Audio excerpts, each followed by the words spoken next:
Good morning, good afternoon, good evening, wherever you are watching from. A little bit frazzled, a little bit delayed today.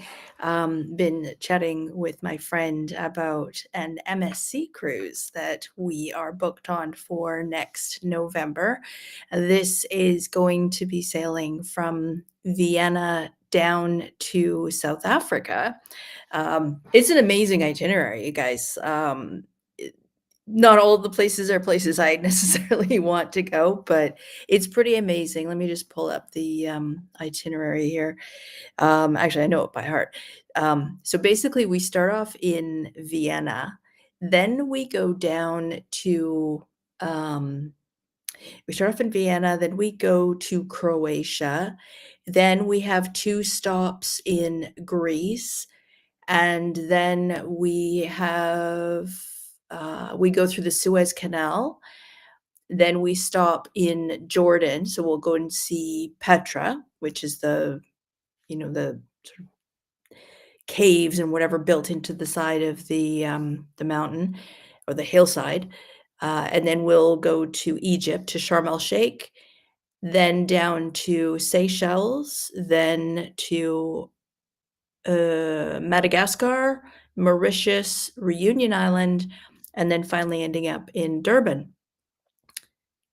But the cruise is on MSC, and I mean, I hate to disparage a company when I haven't sailed with them before and they seem to be trying to do the right thing, but holy Dinah, their excursions aren't listed. Nobody has any idea when they will be listed. And now they're actually saying that normally you would qualify for a seniors discount if both passengers in your stateroom are, I believe it's 65 plus. And now they're saying, oh, no, it doesn't qualify. So this is a good reason to use a travel agent because my friend Tammy, she's booking this for all of her clients and our friends. And she is a dog with a bone when it comes to this. She will make it right. But yeah, the company is saying, oh, let's hope. What was their stupid comment? It's they said it is a world cruise because normally world cruises are like long, long, like 3, 4 months long. And this is called a grand voyage. It's 26 days. So yeah, it's a long, long cruise. And we have a full week at sea. I really don't know how that's going to go. But we are going to be sailing off the northeast coast of Africa. So we'll be in pirate waters. So, let the adventure begin, right? Fingers crossed it's okay. But yeah, they said, no, it is a world cruise because it cruises from one side of the world to the other. So there you have it, folks. There is your definition of a world cruise. Now, that said, I can look on the MSC website and they say that they have 2 world cruises. One of them is like 119 days, and that was from January, goes from January to, I think it's April or May of 2026. Let's see, and is there another one? Nope, just the one. So yeah, like I said, Tammy will magically get this fixed. But in the meantime, imagine if you were the client and you're just being told this nonsense and trying to adjust your pricing because the seniors discount's like 10 or 15%. It's significant when you're talking about a longer cruise, and especially if you're looking at a balcony cabin or a suite, as the case may be. So good times. Good times. So last week, I had asked you guys about groceries, and I realized this has really not a lot to do with travel other than it's always interesting to find out what costs are in different places. And if you are renting a a condo or doing the Airbnb thing, and going to Mexico, or you're going to Europe, going to Spain for a couple of weeks or whatever, it's kind of interesting to see. We did already have a few people who responded, so thank you to both Lindsay, where's my spreadsheet? Lindsay and Linda Bojangles for submitting their prices. And we were just comparing like a dozen eggs and regular ground beef, just keeping it simple. So it was interesting. So Lindsay is from Omaha, Nebraska, and her price for a dozen eggs was $2 and was it? Oh, I gotta do this one more spot. There, $2.34 American, which roughly translates to about $3.25 Canadian. Our prices, so for myself, and I just went online to Superstore, which is our kind of discount grocery store. I didn't go to Costco. Okay, that would have probably been a better comparison, but whatever. So for Superstore, price was for a dozen eggs, regular eggs, is $4.12, which is about $2.97 US. And Linda, who commented from Saskatchewan, she said her egg prices are $4.19, which is about $3.02 American. So kind of gives you an idea of how those prices compare a little bit. John, I don't know if you are watching and if you had a chance to do a price comparison. Angela, I don't know if you're watching. Christine. So I'd be curious to find out what your prices were. Tammy, did you have a chance to take a look at prices? And then as far as ground beef goes, actually, so what was it? So Lindsay, so Omaha, Nebraska was a little bit more for the eggs out of those three comparisons. And if we compare regular ground beef, Lindsay said for Omaha, Nebraska, it was $6.90 per pound, which is roughly $9.63 Canadian. Out here, it's $7.20 for myself. That's what I found, which is roughly $5.18 per pound American.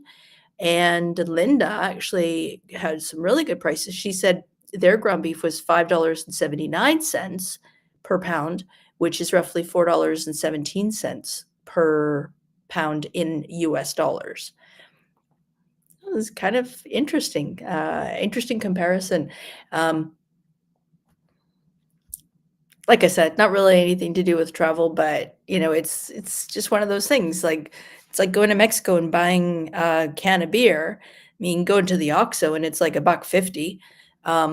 Here, you can't buy it at the corner store. Well, here in Vancouver, I should say.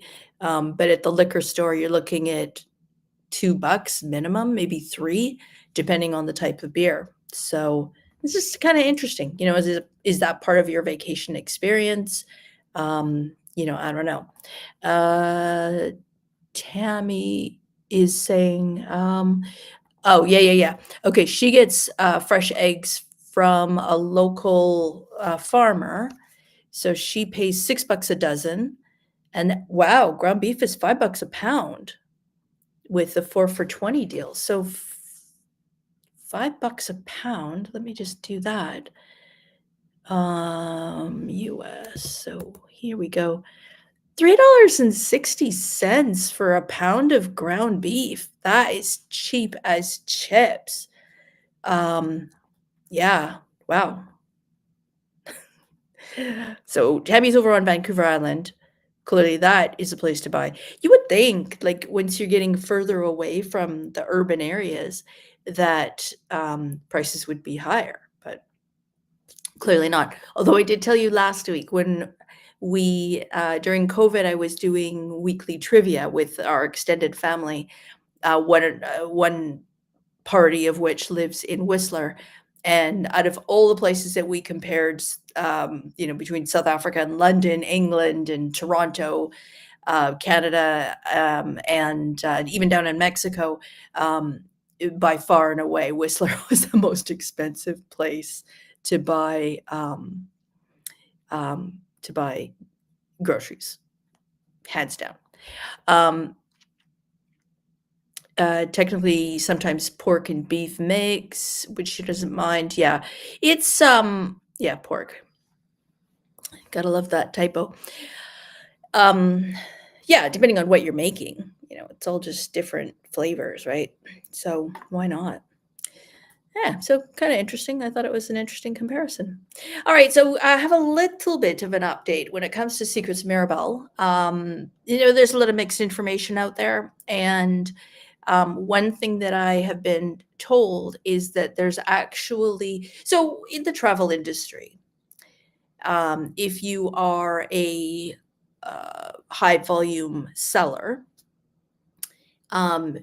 many of the resort chains have awards events, and they usually have them in Mexico, shocker, on location in one of the resorts. So for Hyatt awards, blah, blah, blah, it might be at Secrets Divine or Dreams Aventuras, whatever. So anyways, apparently one of these events is scheduled for October 15th at Secrets Mirabelle. So that would suggest to me that they are fairly keen to get it open. Now, I don't know, but people who are going to this thing are saying 100% it is opening.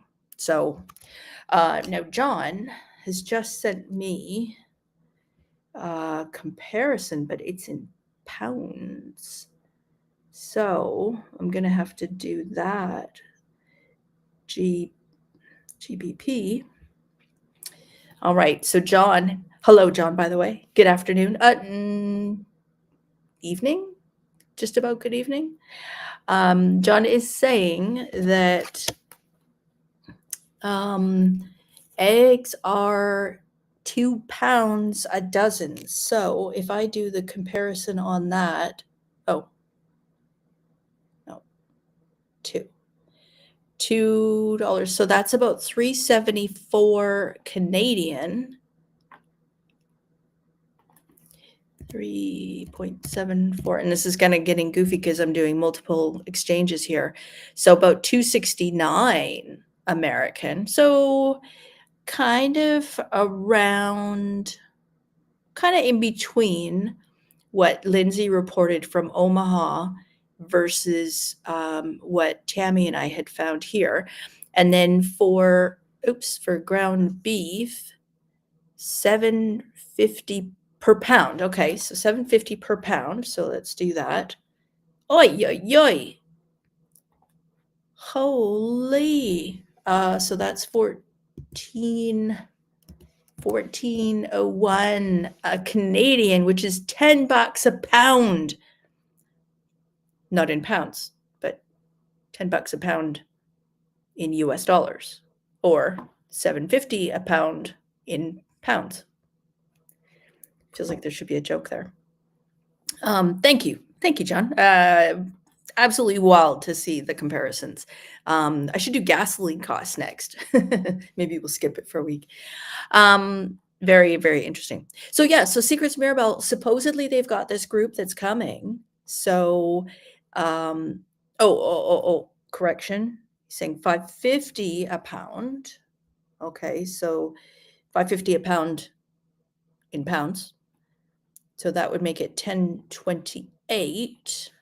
10.28. 740 Canadian. 740 Canadian, and 740 Canadian would be, sorry. Make so 550 in British pounds, that's 550 a pound. 550 for ground beef. Let's just say 550 for ground beef. In Canadian dollars, that's $10.28, and in American dollars, that's $7.40. So either way, that is by far and away the most expensive. So Interesting. Very interesting. Thank you for sharing that. So yeah, like I said, I think that the Secrets Mirabelle should be open on the 15th, but I mean, we'll know next Wednesday. So, fingers crossed. Um, we shall see. All right. Now they're also going to be adding some additional restrictions on your portable battery chargers, like these sort of dealies where you've got a USB plug-in and you can charge on the fly. Well, I'm just full of the puns today, I guess. So yeah, the restrictions are for flights because I had a couple of incidents. They had one where there was somebody who'd got like cheap and cheerful, not so efficient charger um, from like it was probably Temu or Amazon or what was the other one? Oh, Alibaba. You can always get like super cheap stuff. Look, if you can get a charger which should cost you $20 or $30 and it's on sale for two, that's your sign. Just don't buy it.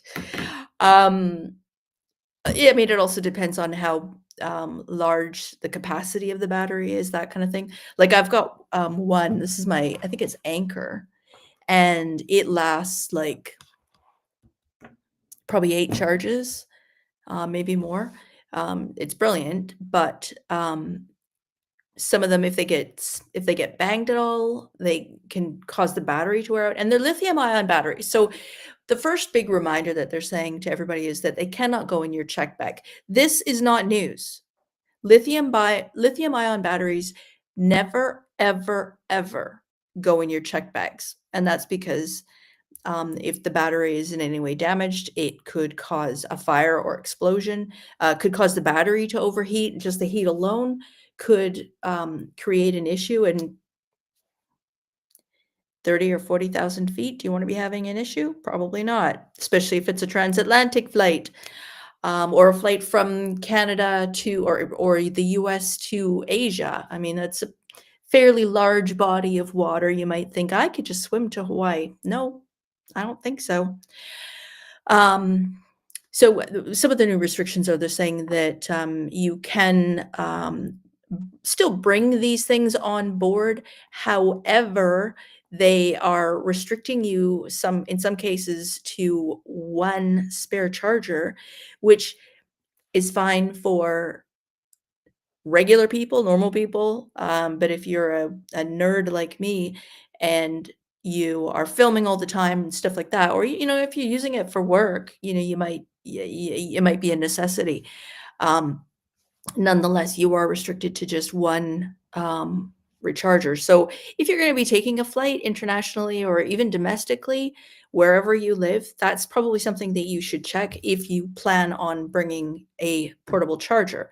Also, they're saying that you have to keep them not in the overhead bin and not even necessarily in the under your seat storage area, but rather they want you to keep it out in the open so that if there is any incident, they can contain it. So it's just something to be aware of. They're also saying that you're restricted to one e-cigarette. I don't smoke, so I don't understand why you would need more than one, because I think you just reload them, right?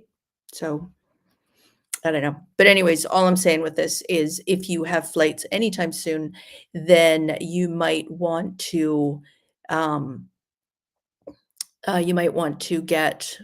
check what the restrictions are. So Linda, this is regarding the portable battery chargers, where you have the cable accessory you can plug in to charge your phone or your laptop, what have you, iPod, whatever. Specifically, WestJet just came out with another restriction on this, but most airlines now have this in place. So really, if you're flying anywhere on any airline and you want to bring a portable battery, you should check what the restrictions are. And usually when it comes to doing your online check-in, it will go through this and it will tell you any restricted items. I recall, and I don't know if this was April Fool's joke or what, but, at the tail end of COVID, so this would have been, like, October 2021, I recall in the restricted items, and this was specifically for WestJet, in the restricted items, it specifically said you could not have suntan lotion in your bag. I'm gonna guess somebody put that in there as a joke, may or may not be still employed there. I don't know, or maybe they made a mistake, I don't know, but I remember seeing that and thinking, like, how crazy is that? Why would that have anything to do with anything? But anyways, portable battery, check the restrictions. Okay, and here we go. Next topic, Hurricane Priscilla. So this is interesting. If you look at the storm to this was as of where are we at now? 2 hours ago. That's what it looked like based on windy.com or the Windy app. So not a small storm. And of course, as you might recall with Hurricane Odile, which was, I want to say 2012. I could be mistaken though, but around then. Um, that hurricane was forecasted to head off into the ocean, and at the last minute, the winds changed and it curved in, and it was a direct hit on Cabo. And of course, they weren't prepared for it, so it was more of an issue than it might have needed to have been. Um, I wanted to see if I had. Oh, I don't think still have it open. I was reading about the hurricane, and I think it was the Cabo Sun. They're pretty funny. Like if you're looking for some information about Cabo and wanna know, like, what's currently happening, they were talking about the hurricane and basically saying, like, all the preparations that they've done and what they're kinda doing in the meantime, because even though, like, when a hurricane, like I said, or like I showed you, isn't directly hitting, it still brings in all the miserable weather you can imagine. So high winds, heavy rain, and storm surge. So if you have ever stayed at the Sandos Finisterre in Cabo, which is on the what would that be? The south side, southwest side of Land's End of the Arch.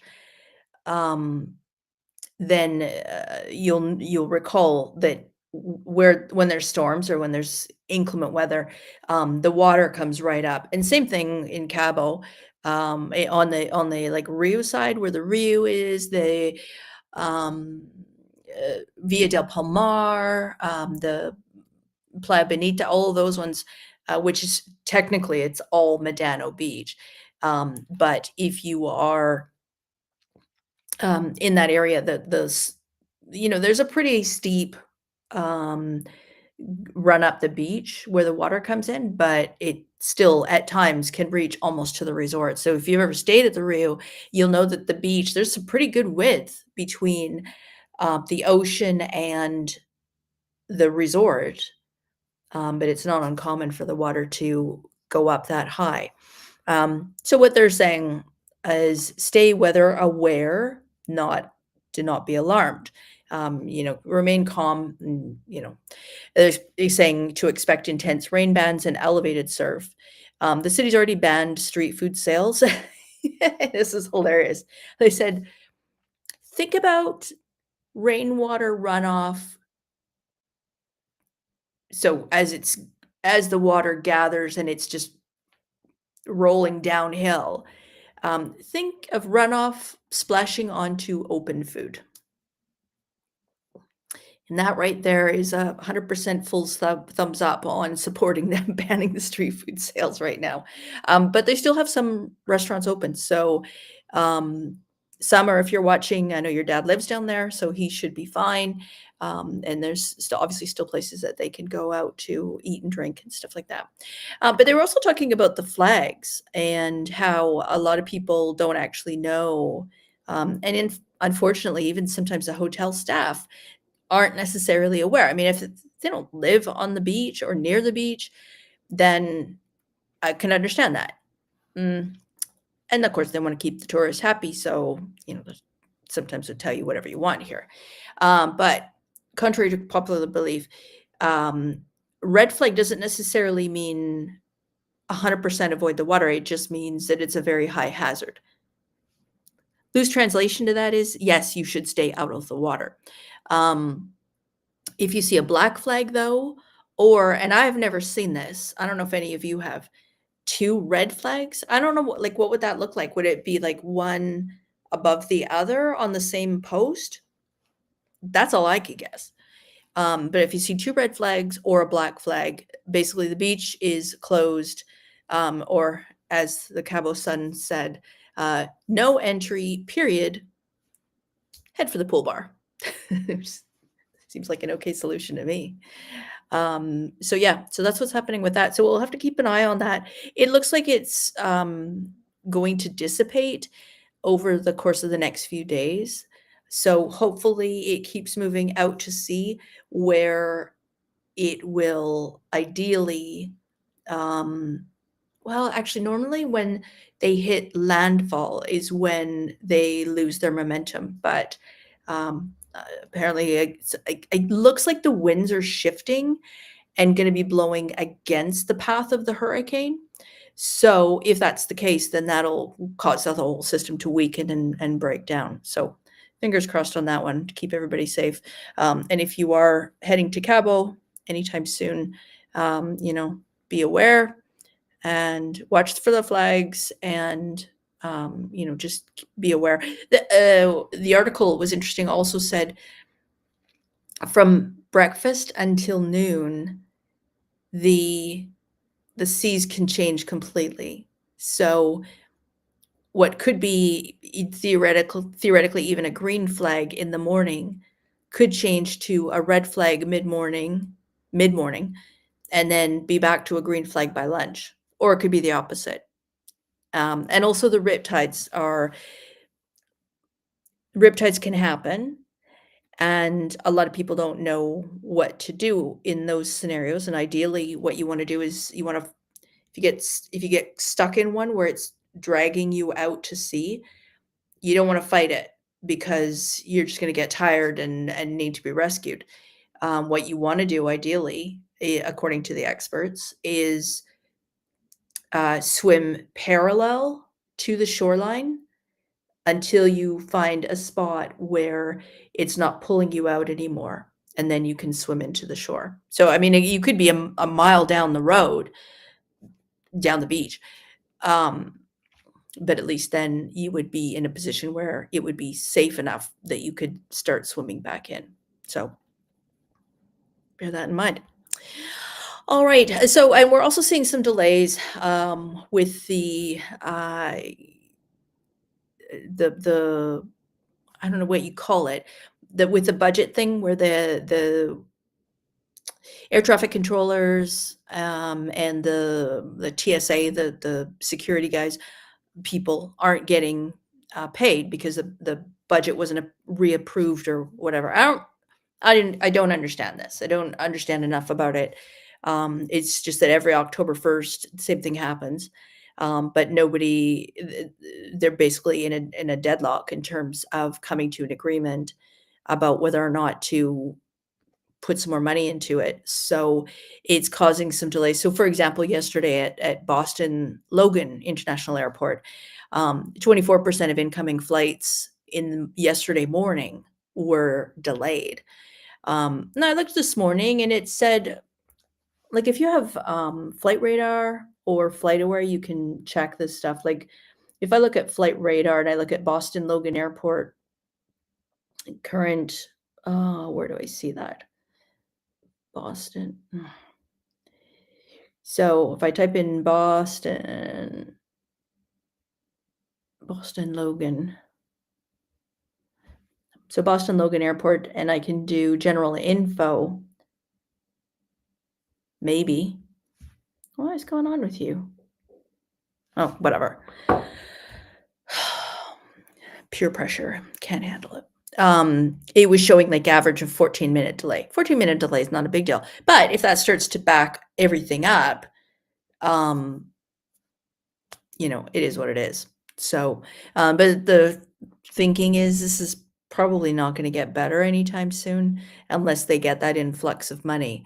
So, just be aware of that. Pack your patience. I hate that saying, but it can be an issue. So, and what's happening is they're having people get sick, right? So people are calling in sick, but there's more people calling in sick than normal. And if you can do some gig work on the side whilst you're not getting paid, then if that's what keeps food on the table, it's what you got to do. So I'm just saying, expect more delays. So yeah, so that's kind of all I have this week. Not a huge amount of stuff going on, but some pretty big stuff going on. That especially that hurricane, because that'll be a doozy. It's only a hurricane level 1. That is a category 1 hurricane. Look at the size of it. But that's based on the speed of the winds. So it's large, but it's not necessarily moving very fast. There's also something, I believe it's Irvine is building on the Atlantic side, but it looks like it is going to be coming towards the Caribbean and then veering pretty much out to the middle of the Atlantic Sea. So everything should be fine on that coast as well. But again, that's Dennis Phillips, 1N, DENIS Phillips, is the guy that I follow on Facebook. He's a weatherman, and he's pretty good. He's pretty accurate about with his forecasts. So if you are heading down to the Caribbean or Cancun, Mexico, then that's definitely somebody you want to check and see what is coming up for your trip. Because we all know if you go on to the weather forecast, it's just going to say rain, rain, rain, rain, rain, rain, rain. It's not necessarily the case. So thanks for tuning in, you guys. Really appreciate you taking time out of your busy day to join me for some quick travel chat and travel updates. And thanks to all of you who contributed with your grocery prices. Again, it's interesting just seeing how wildly different the prices can be from one place to the next. So thanks for tuning in, and we will see you next Wednesday as per usual. And if you haven't already done so, please go ahead and hit that like button. And don't forget to subscribe so you don't miss out on future videos. And we'll see you next Wednesday. Have a great week. Have a great day. And we'll see you next Wednesday. Bye for now.